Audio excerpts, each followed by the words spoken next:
มาลุ้นนำกันพี่น้องหลังจากที่เฮาเก็บออมเหรียญมานี่ได้ประมาณนี้แหละเดี๋ยวเฮาก็สิมานับเนาะเพราะว่าเฮาสองคนเองก็บ่เก็บของที่มีค่าไว้ในห้องเนาะส่วนหลายก็ถ้าเกิดว่าเฮายอดเหรียญได้ประมาณนี้ซุมเฮาก็สิได้มานับไปซื้อกับข้าวพี่น้องวันหยุดแล้วก็กับข้าวเมียเนาะนี่ได้ประมาณนี้แหละพี่น้องบ่น่าเชื่อว่าสิได้ส่ำนี้เนาะแล้วก็อยากถามพี่ๆคนไทยว่าเหรียญในมือเฮานี่สามารถเอาไปซื้อได้บ่พี่น้องเวลาเฮาเข้าเซเว่นเนาะแบบว่าเพิ่นมักทอนแบบว่าเหรียญน้อยๆนี่มาให้พี่น้องนี่เนาะเมื่อก่อนก็เคยเก็บได้แต่ว่าเอาไปให้พี่สาวเนาะพี่สาวอาจจะเอาไปทำบุญทำหยังแบบซี้นะก็เลยว่าอยากมาถามว่ามันสามารถซื้อได้บ่หรือว่าเราต้องเก็บไว้แบบละลายมันถึงจะเอาไปซื้อได้เนาะสบายดีสวัสดีครับผมมื้อนี้เราก็กำลังสินอนแหละเนาะแต่ว่าเราก็สิได้มานับเหรียญเนาะหลังจากที่เก็บออมมาหลายอาทิตย์พอสมควรพี่น้องนี่ประมาณนี้พี่น้องเนาะชีวิตเด็กน้อย2คนที่มาสู่งานสู่การในเมืองใหญ่ประเทศไทยพี่น้องเนาะก่อนอื่นก็ขอบคุณเนาะขอบคุณประเทศไทยขอบคุณคนไทยที่ให้โอกาสเรายอมรับว่าเฮามาอยู่ไทยนี่เฮาก็ได้เรียนรู้กับการใช้ชีวิตกับการหาเงินพี่น้องเนาะเพราะว่าการที่เฮามาหาเงินนี่กว่าสิได้เงินก็บ่แม่นง่ายเนาะแล้วก็เฮาก็2คนก็แบบ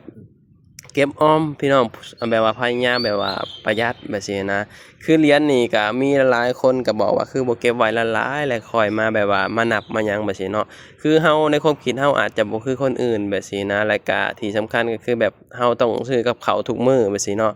คือแบบว่าเราบ่อยากเก็บเงินแบบว่าของที่มีค่าไว้ในห้องแบบซี้นะถ้าเกิดว่ามันเสียมันหยังเราสิเสียดายแบบซี้นะแต่ว่าบ่ฮู้ว่ามันก็บ่เสียดอกแต่ว่าในความคิดแบบซี้นะเพราะว่าเราคิดว่าเงินทุกบาททุกสตางค์มีค่ากว่าเราสิได้มานี่ก็บ่แม่นง่ายแบบซี้นะก็คือแบบว่าอีกอย่างก็คือแบบแฟนเราก็ทำงานแม่บ้านเนาะทำงานแม่บ้านแล้วก็ต้องกินอยู่เองแบบซี้นะวันหยุดวันหยังซุมเราก็ต้องซื้อกินเองแบบซี้ก็เลยว่า เราก็สิเอาเงินส่วนนี้แหละไปซื้อกับข้าวให้เมียไปซี้นะเพราะว่ายามมื้อเช้ามาเราก็สิได้ออกไปซื้อกับข้าวอยู่หน้าปากซอยและก็ซื้อมาเผื่อตอนเที่ยงเนาะเพราะว่าบ่อนที่เมียทำงานน่ะเป็นงานแม่บ้านมันแบบว่าหากับข้าวก็ยากแหน่มันค่อนข้างที่จะเดินไปไกลแบบซี้นะมีแต่เซเว่นเนาะเซเว่นนั้นก็บ่มีกับข้าวที่เราอยากกินแบบซี้นะทุกมื้อยามมื้อเช้าเราก็สิเดินออกไปซื้อกับข้าวแล้วก็เอาไปกินช่วงเที่ยงของเมียแบบซี้นะ ส่วนเฮาเฮ็ดงานร้านอาหารเนาะเฮาก็ไปกินอยู่กับนายจ้างนั่นแหละพี่น้องก็เลยเฮ็ดให้เฮา2คนแบบว่า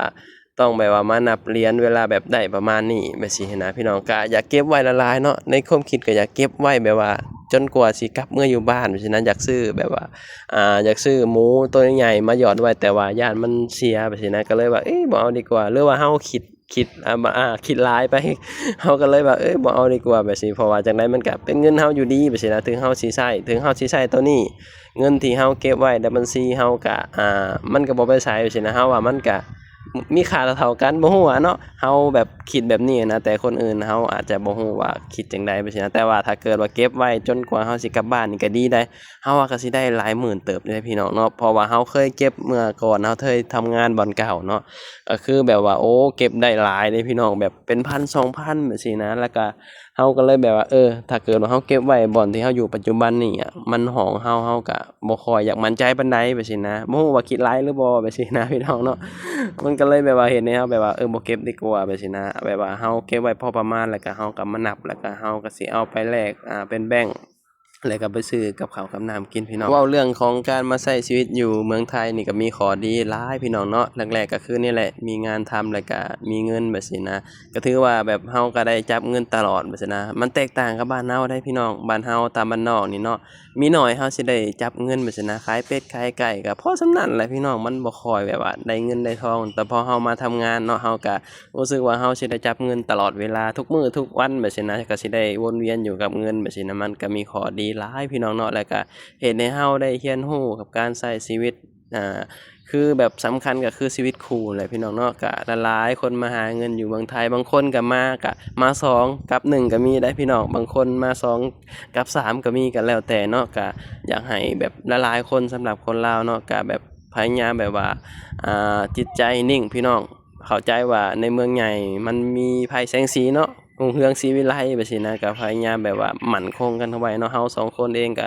คุยกันแบบซี้นะว่าเฮาตั้งใจมาหาเงินเฮาบ่ตั้งใจแบบว่าไปหาเฮ็ดอย่างอื่นแบบซี้นะก็มุ่งหน้าหาเงินอย่างเดียวสำหรับเฮา2คนแบบซี้นะพี่น้องเนาะเพราะว่าในยุคสมัยนี้บ่มีเงินก็อยู่บ่ได้เนาะอีกอย่างเฮาก็มีลูกมีครอบครัวแบบซี้นะเฮาก็ต้องมีความรับผิดชอบอย่างเช่นแบบว่าต้องส่งเงินให้ลูกแบบซี้นะอีกอย่างก็บ่อยากให้ลูกเป็นเหมือนสมัยเฮายังน้อยแบบซี้นะเฮาสิเล่าสมัยเฮายังน้อยเนาะ คือแบบย้อนไปสมัยยังน้อยพี่น้องเนาะแต่จริงแล้วเฮาก็บ่ได้คิดหยังมากมายหรอกแต่ว่ามันผ่านมาแล้วว่าซี้นะแต่ว่าเฮาก็บ่อยากให้ลูกเจอกับแบบเหมือนเฮาตอนสมัยเฮายังน้อยซี้เนาะตอนเฮายังน้อยนี่เวลาเฮาอยากได้เสื้อผ้าเวลาเข้าโรงเรียนเข้าโรงเรียนนี่อยากได้เสื้อผ้าใหม่อยากได้นู่นได้นี่มันก็บ่ได้เด้พี่น้องเพราะว่าเฮาเข้าใจแหละว่าพ่อแม่ก็บ่ได้ร่ำรวยพ่อแม่ก็แบบบ่ได้มีแบบซี้นะเฮาสิอยากได้มันก็เป็นไปบ่ได้แบบซี้นะ แล้วเฮาก็เลยคิดว่าถ้าเฮาวันหนึ่งเฮามีครอบครัวเฮามีลูกเฮาสิบ่อยากให้ลูกเฮาเป็นเหมือนเฮาแบบซี้นะแต่ว่าก็บ่ได้ถึงกับแบบว่าให้ลูกทุกอย่างดอกพี่น้องเนาะก็อยากให้ลูกเรียนรู้เองแหน่แบบถ้าเกิดใหญ่ขึ้นมาก็อยากให้เขาแบบเรียนรู้การใช้เงินการหาเงินแบบซี้นะก็บ่ได้แบบโอ้อยากได้หยังก็ซื้อให้ทุกอย่างก็บ่แม่นพี่น้องเนาะเพราะว่าเฮาก็ต้องบอกเขาแบบความลำบากนํแล้วก็ความสบายนํแบบซี้นะโดยเฉพาะในยุคสมัยนี้เฮาก็ ถ้าเกิดวันหนึ่งเขาใหญ่ขึ้นมาก็สิพยายามแบบบอกการใช้เงินการใช้ชีวิตแบบซี้นะเพราะว่าชีวิตที่ผ่านมาแบบซี้นะเฮาเป็นจังไดเฮาแบบ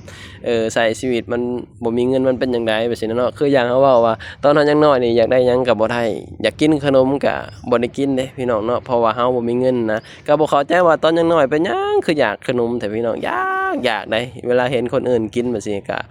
ได้แต่แบบได้แต่เบิ่งเขากินแบบซี้นะอยากกินแต่ว่าบ่ได้กินได้แต่เกิดว่าเฮาแบบว่า มีแบบเพื่อนสนิทแหน่ก็ได้กินได้พี่น้องคือเฮานี่แบบมีเพื่อนอยู่คนหนึ่งเนาะที่แบบสนิทแบบซี้นะแล้วก็พ่อแม่เขาก็ค่อนข้างที่จะมีฐานะแหน่แบบซี้นะขายของขายนั่นขายนี่แบบซี้นะเฮาก็แบบได้กินนำเพื่อนแบบซี้นะเวลามีนั่นมีนี่เขาก็สิเอามาแบบสู่กินแบบซี้นะนั่นแหละพี่น้องก็เฮาได้กินขนมก็เพราะแบบมีเพื่อนแบบซี้นะได้กินขนมแต่ว่าปัจจุบันนี้เพื่อนเฮาก็ได้แบบ คือเขาเอิ้นว่าจั่งใดเนาะพี่น้องเนาะเขาก็เดินทางผิดแบบซี้นะตอนนี้เขาก็บ่ค่อยปกติแล้วพี่น้องถามว่าคิดฮอดบ่คิดฮอดได้พี่น้องคิดฮอดแบบเพื่อนดีๆแบบซี้นะตอนสมัยเฮายังน้อยมีหยังเขาก็มาแบ่งสู่เฮากินเพราะว่าเฮาบ่มีเด้เขาก็ค่อนข้างที่จะมีฐานะแหน่แบบซี้นะเขาก็มาแบ่งกินว่าเป็นขนมเป็นนู่นเป็นนี่แบบซี้นะเขาก็เอามาสู่ๆกินแบบซี้นะเฮาก็ได้กินนำเขาแหละพี่น้องแต่ว่าปัจจุบันนี้เฮาเวลาเฮากลับไปก็ ไปหาอยู่พี่น้องแต่ว่าเขาก็จำเราบ่ได้แล้วเนาะเพราะว่าเขาสติเขาไปเบิดแล้วสินะเพราะว่าเขาเดินทางผิดพี่น้องเดินทางแบบว่าทางที่มันแบบบ่ดีหั้นนะแบบประมาณนั้นแหละพี่น้องตอนนี้เราก็นับเหรียญเป็นที่เรียบร้อยพี่น้องโอ้ได้หลายเด้พี่น้องได้หลายเติบเนาะได้หลายร้อยเติบ1 2 3 4 5ป๊าได้600บ่น่าเชื่อว่าสิได้600พี่น้องเบิ่งแหน่นี่ บ่มันบ่ได้หลายเดะอีกอย่างก็มีแต่เหรียญบาทเนาะเพราะว่าเหรียญ10อะเฮาก็หยิบไปซื้อของแหน่ไปบางทีก็หยิบไปซักผ้าแหน่แบบซี้เนาะบางทีแบบบางอาทิตย์หยุดก็เมื่อยก็บ่ได้ซักผ้าเองก็เอาไปปั่นแบบซี้นะแต่ว่าส่วนหลายก็สิซักผ้าเองนั่นแหละพี่น้องเนาะประมาณนี้ได้600ได้ค่ากับข้าวหลายมื้ออยู่เดะพี่น้องเนาะ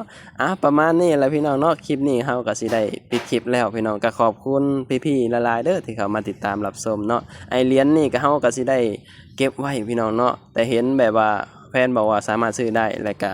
ถ้าเกิดว่ามันแบบบ่หลายเฮาก็สิเอาไปทำบุญทำหยังแบบซี้นะตามวัดตามหยังพี่น้องประมาณนี้เนาะเหรียญแดงๆนี่พี่น้องนี่เฮาเชื่อว่าซื้อได้เพราะว่าเขาเจ้าทอนมาให้เฮาจังไดก็จังไดมันก็ต้องซื้อได้เนาะประมาณนี้เนาะคลิปนี้ก็สิไปแล้วพี่น้องไว้พบกันคลิปหน้าสบายดีสวัสดีครับผมบ๊ายบาย